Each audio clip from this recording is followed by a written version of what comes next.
Assalamualaikum warahmatullahi wabarakatuh. Sebaik-baik manusia adalah manusia yang paling berguna dan bermanfaat bagi manusia lainnya. Khairun nas anfa'uhum linnas. Sebaik-baik umat adalah umat yang mau menyeru kepada kebaikan dan mencegah dari kemungkaran. Kuntum khairal ummatin ukhrijat linnas ta'muruna bil ma'ruf wa tanhauna 'anil munkar. Saya Muhammad Ridwan SOSI, penyuluh agama Islam non-PNS Kecamatan Armajaya, Kabupaten Bengkulu Utara. Dalam hal ini, saya menyampaikan penyuluhan agama di tengah-tengah masyarakat, mengajak masyarakat untuk mau beribadah kepada Allah dan mencegah dari kemungkaran. Demikian, wassalamualaikum warahmatullahi wabarakatuh. Kecamatan Armajaya adalah kecamatan di Kabupaten Bengkulu Utara. Letak geografisnya yang berada di lereng Bukit Barisan menjadikan tanah Armajaya menjadi lahan yang sangat subur. Namun, letak desa yang saling berjauhan, terpisah dengan sawah dan kebun, serta sangat minimnya orang yang mengerti agama, mengakibatkan warga yang berada di pedalaman jarang tersentuh dengan nilai-nilai agama. Untuk mengurai masalah yang ada, maka memerlukan penyuluh agama Islam dari kantor urusan agama setempat. Inilah penyuluh agama Islam non-PNS Kecamatan Armajaya. Bismillahirrahmanirrahim. Assalamualaikum warahmatullahi wabarakatuh. Saya Satimin, SPDI MAG, selaku Kepala Kantor Urusan Agama Kecamatan Armajaya. Dengan ini memberikan apresiasi setinggi-tingginya kepada penyuluh agama Islam non-PNS, yaitu Bapak Ridwan SOSI MHI, yang telah merenovasi kepada masyarakat Kecamatan Armajaya, memberikan materi tentang rehabilitasi zakat dalam menuntaskan kemiskinan. Demikian, wassalamualaikum warahmatullahi wabarakatuh. Berdakwah di tengah-tengah kehidupan masyarakat yang plural tentunya memerlukan sikap keberagamaan yang moderat, sehingga terciptalah kerukunan antar dan inter umat beragama di tengah-tengah kehidupan masyarakat. Desa Sumber Agung merupakan salah satu contoh desa yang mana kehidupan masyarakatnya bisa hidup dengan rukun dan damai walaupun berbeda etnis dan agama. Ini merupakan salah satu contoh kampung kerukunan umat beragama atau kampung beragama yang secara moderat yang ada di Kecamatan Armajaya. Hal ini bisa dilihat dari kehidupan sehari-hari yang ada di tengah-tengah kehidupan masyarakat yang ada di Desa Sumber Agung, di mana antar umat beragama bisa hidup rukun, damai, berdampingan walaupun berbeda keyakinan dan agama. Satu contoh, di Sumber Agung antara masjid yang merupakan tempat ibadah umat Islam berada berjajaran dengan pura yang merupakan tempat ibadah umat Hindu. Walaupun berjajaran hanya terbatas dengan dinding pagar, tetapi tidak pernah terjadi gejolak di tengah-tengah kehidupan masyarakat.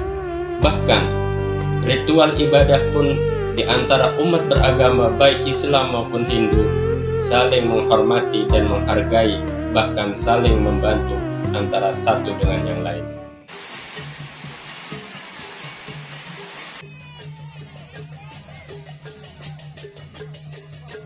Darah sebagai pendakwah sesungguhnya sudah mengalir dari sang ayah, Haji Salim. Penyuluh agama Islam non-PNS asli Armajaya bertekad untuk berkhidmat di jalan dakwah sebagaimana yang digariskan oleh sang ayah, sang kiai, dan guru-gurunya. Pendidikan agama sendiri sudah didapat dari keluarga dan dari Madrasah Sanawiyah dan Aliyah Ma'arif 5 sekampung. Kemudian dilanjutkan ke Pondok Pesantren Salafiyah Syafi'iyah Sukerjo Situbondo, Jawa Timur. Disinilah karakter keagamaan dan pengabdiannya semakin terasa. dalam pengabdiannya sebagai penyuluh agama Ridwan, kemudian berkreasi dan berinovasi dalam berdakwah.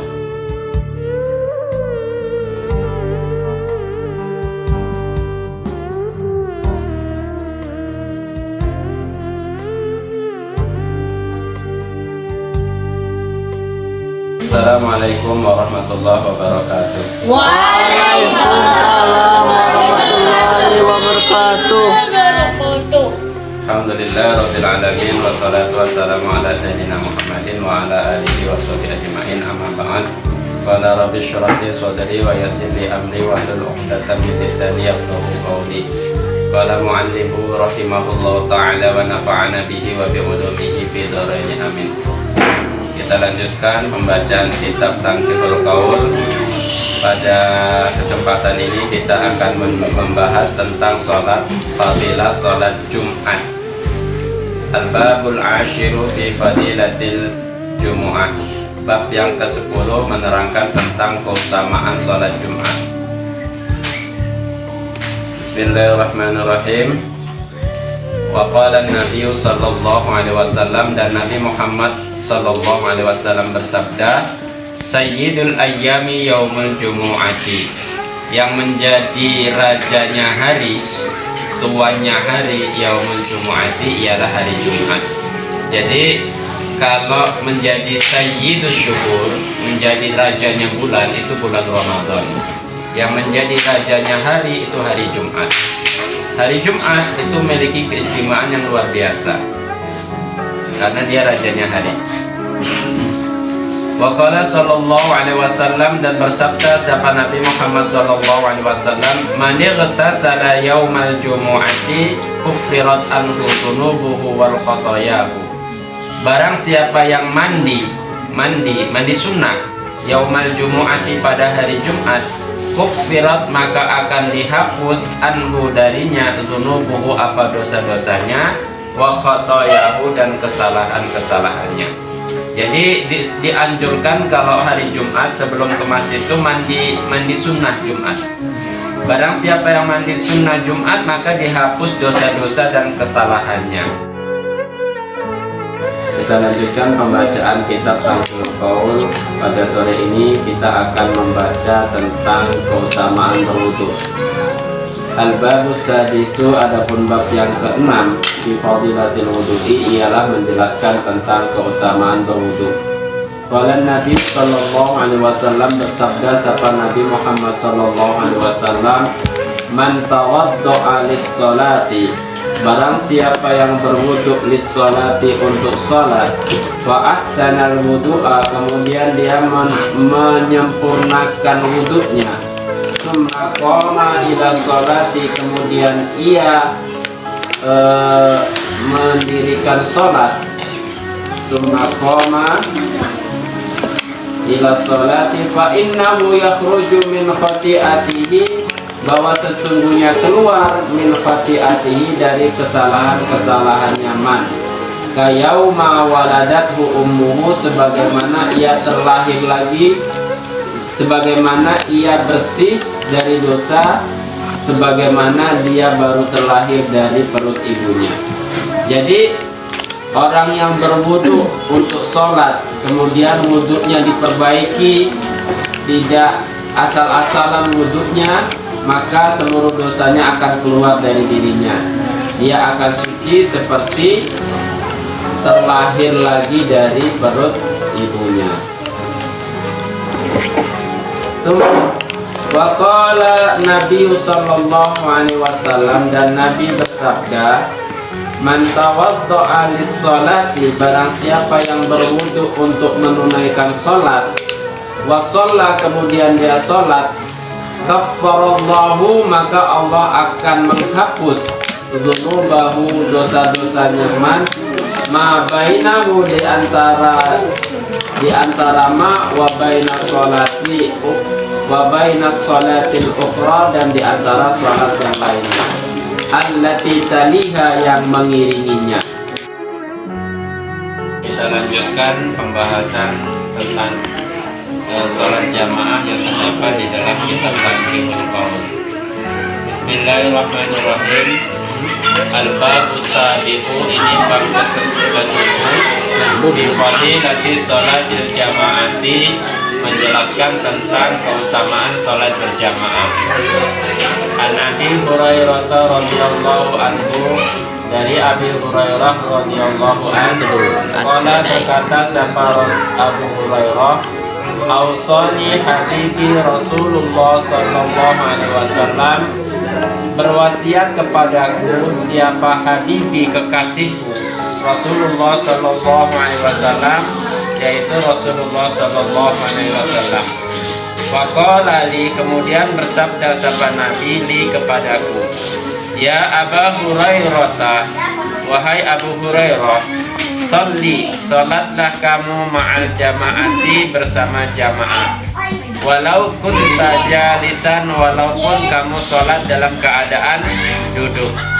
Wa inna Allah ta'ala, karena sesungguhnya Allah ta'ala, wa inna Allah ta'ala, karena sesungguhnya Allah ta'ala, yu'tika, akan memberikan kepadamu bikulli sholatin, dengan setiap sholat, ma'al jamaati, bersama jamaah, memberikan thawab khamsin wa ishrina sholatan, pahala 25 kali sholat, fi ghairi jamaati, di dalam selain jamaah. Kita akan membahas tentang keutamaan la ilaha illallah. La ilaha illallah itu kalimat tauhid. Kalimat tauhid. Ada kuncinya surga, kunci surga. Kalian semua sudah memegang kuncinya surga. Tinggal masuk saja. Yang sudah memegang kunci surga itu berhak masuk ke dalam surga. Cuma ada yang antri, ada yang tidak. Kuncinya surga itu la ilaha illallah Muhammadur Rasulullah. Nah, kita akan membahas tentang keutamaan la ilaha illallah. Bismillahirrahmanirrahim.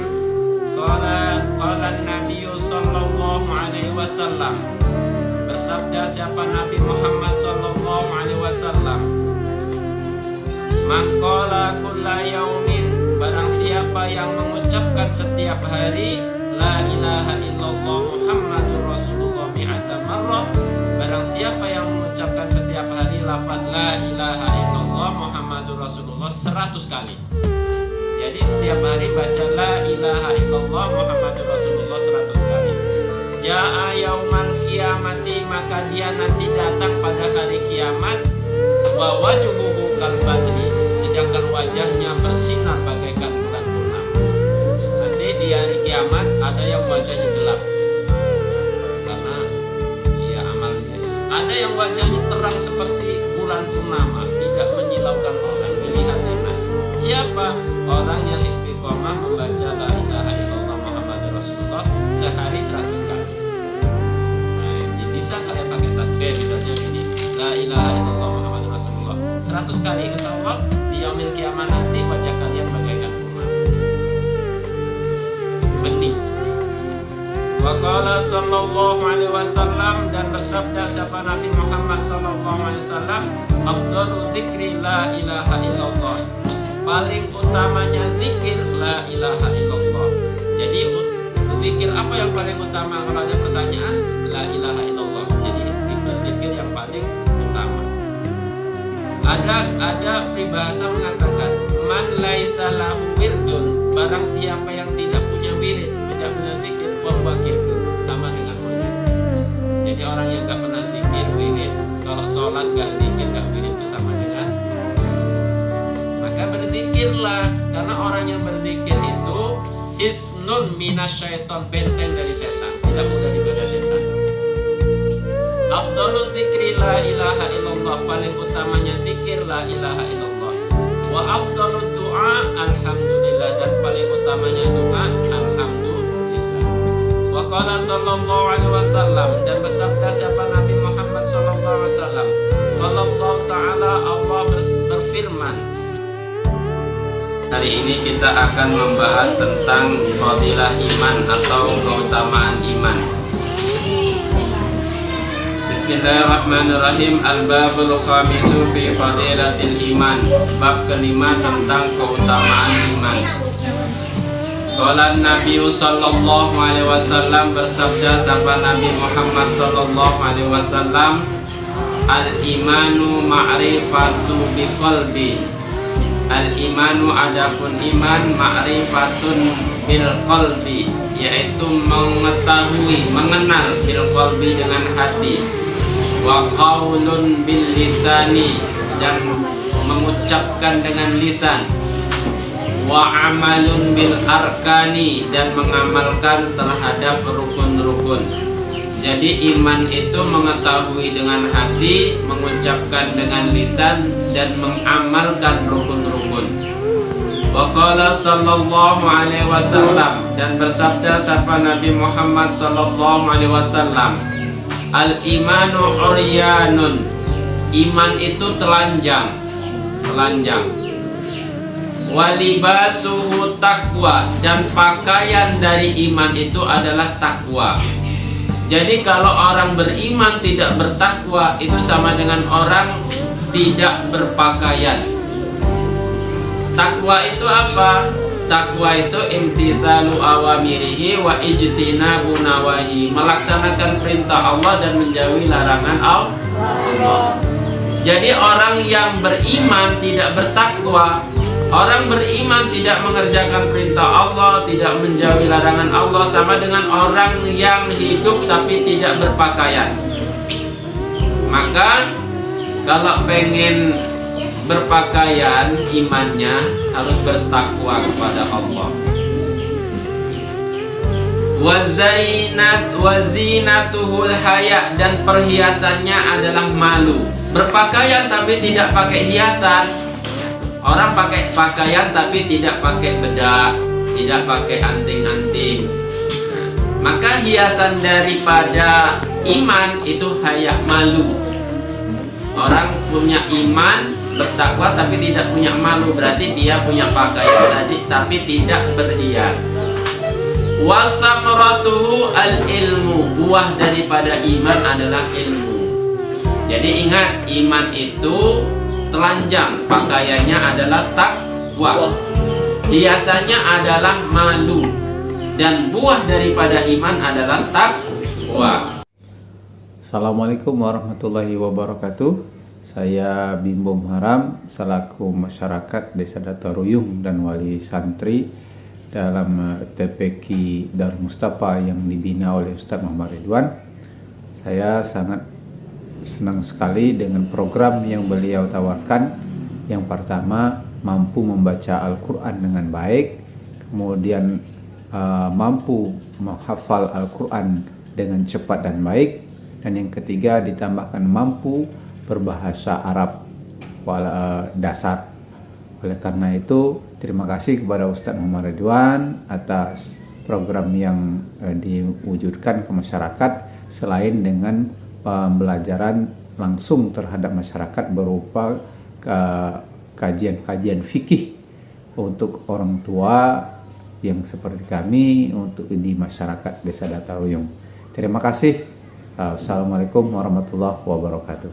Bismillahirrahmanirrahim. Assalamualaikum warahmatullahi wabarakatuh.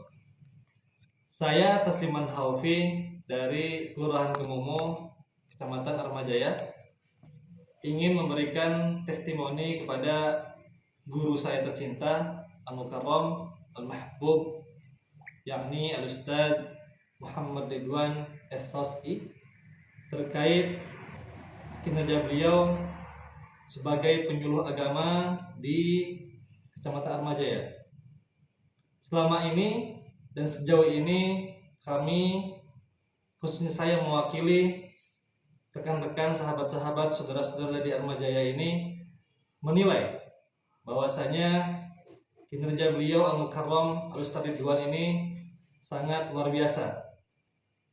Sebagai penyuluh, beliau sudah melaksanakan kinerja yang sangat luar biasa, profesional, jujur, amanah, serta bermanfaat untuk umat, khususnya umat di Armajaya ini.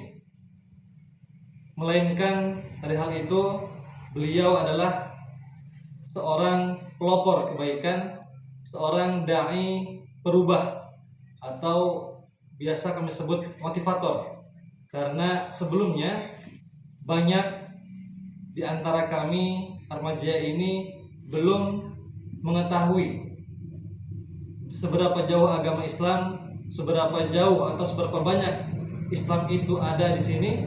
Namun sedikit banyaknya setelah beliau Al-Ustadz Ridwan masuk sebagai penyuluh di Kecamatan Atmajaya ini, alhamdulillah TPQ mulai berjalan dengan baik. Alhamdulillah pengajian-pengajian sudah mulai berjalan dengan baik, dan juga alhamdulillah banyak para pengajar-pengajar yang beliau bina, yang beliau bimbing, sehingga atas kedatangan beliau sebagai penyuluh agama di Kecamatan Atmajaya ini menjadikan Atmajaya lebih baik lagi, lebih maju, dan agamanya pun lebih berkualitas. Mungkin demikian, semoga bermanfaat untuk kita semuanya. Intinya beliau adalah sang guru, sang maha guru. Jadi jika memang beliau dalam hal ini sebagai penyuluh agama, patutlah kita contoh sebagai motivasi, sebagai guru kita, sehingga agama kita di Atmajaya ini lebih baik lagi, dan Allah akan selalu memberkati kita. Amin, Allahumma amin. Demikian, assalamualaikum warahmatullahi wabarakatuh. Selain berdakwah di atas mimbar, Ustadz Muhammad Ridwan juga sering mengisi dakwah di media elektronik seperti radio dan media sosial seperti channel YouTube dan yang lainnya. Ini sahabat karisma, kita sapa dulu Al-Ustadz kita yang sudah hadir. Assalamualaikum warahmatullahi wabarakatuh, Ustaz. Waalaikumsalam warahmatullahi wabarakatuh. Alhamdulillah masih sehat ya, Ustaz ya. Alhamdulillah. Bismillahirrahmanirrahim. Assalamualaikum warahmatullahi wabarakatuh. Waalaikumsalam warahmatullahi wabarakatuh. Bismillah, masyaallah la yasuqul khaira illallah. Bismillah, masyaallah la yasrifu su'a illallah. Bismillah, masyaallah ma kana min ni'matin faminallah. Bismillah, masyaallah la hawla wa la quwwata illa billah. Alhamdulillahi rabbil alamin. Hamdan nashkuruhu bil lisan wa nashkuruhu bil janan wa nashkuruhu bil arkan. Thalathatun hiya tukmilu syukral insan. Allahumma salli ala Sayyidina Muhammadin al-Fatih lima ughliqa wal khatim lima sabaqa nasiril haqqi bil haqqi wal hadi ila siratikal mustaqim wa ala alihi haqqa qadrihi wa miqdarihi al-azim, amma ba'd. Sahabat karisma yang dimuliakan Allah Subhanahu wa taala, pertama-tama marilah kita memanjatkan puji syukur kita kepada Allah Subhanahu wa taala atas seluruh nikmat yang telah Allah karuniakan kepada kita semua, seraya mengucapkan alhamdulillahirabbil alamin. Bersalawat kita kepada uswah dan qudwah hasanah kita Habibuna Muhammad sallallahu alaihi wasallam. Bismillahirrahmanirrahim. Assalamualaikum warahmatullahi wabarakatuh. Saya bernama Zamzami, pengurus Masjid Al-Ihsan. Alhamdulillah saya termasuk khatib di Masjid Al-Ihsan. Jadi memberitahukan tentang program-program yang diadakan oleh Al-Mukarram Al-Ustadz Muhammad Ridwan MHI. Jadi dengan adanya program Al-Ustadz Muhammad Ridwan, ya beliau sebagai penyuluh agama, ya alhamdulillah peningkatan luar biasa. Para dai-dai, para ustaz-ustaz banyak yang sudah berani mentalnya untuk tampil, untuk mengisi acara-acara di masjid kita, baik itu untuk sebagai mubalik, menjadi dai. Sebagian ada yang sudah berani untuk mengimami sholat, karena beliau alhamdulillah memberi motivasi ataupun wejangan dakwah beliau. Beliau memberikan ilmu agama dengan masyarakat, alhamdulillah sangat luar biasa. Kami mengucapkan ribuan terima kasih kepada Al-Mukarram Al-Ustadz Muhammad Ridwan MHI atas dakwahnya, ya atas pengajiannya, atas dia membina terkhususnya bagi para masyarakat di jamaah di dalam Masjid Al-Ihsan. Alhamdulillah. Kami mohon ke depannya Al-Ustaz Muhammad Ridwan lebih sukses, selalu diberi kesehatan, dilindungi oleh Allah, dan dapat selalu untuk memberi ilmu agamanya terhadap masyarakat, khususnya jamaah di Masjid Al-Ihsan. Karena alhamdulillah dalam sholat jamaah sudah luar biasa. Kalau kemarin sampai 3-4 shaf, alhamdulillah sekarang kadang-kadang sampai penuh masjid kita yang di tempat kami ini. Sekali lagi kami ucapkan ribuan terima kasih dan menjadi ustadz yang sukses dan lebih bermanfaat lagi ilmu agamanya. Sekian kami ucapkan ribuan terima kasih. Wassalamualaikum warahmatullahi wabarakatuh.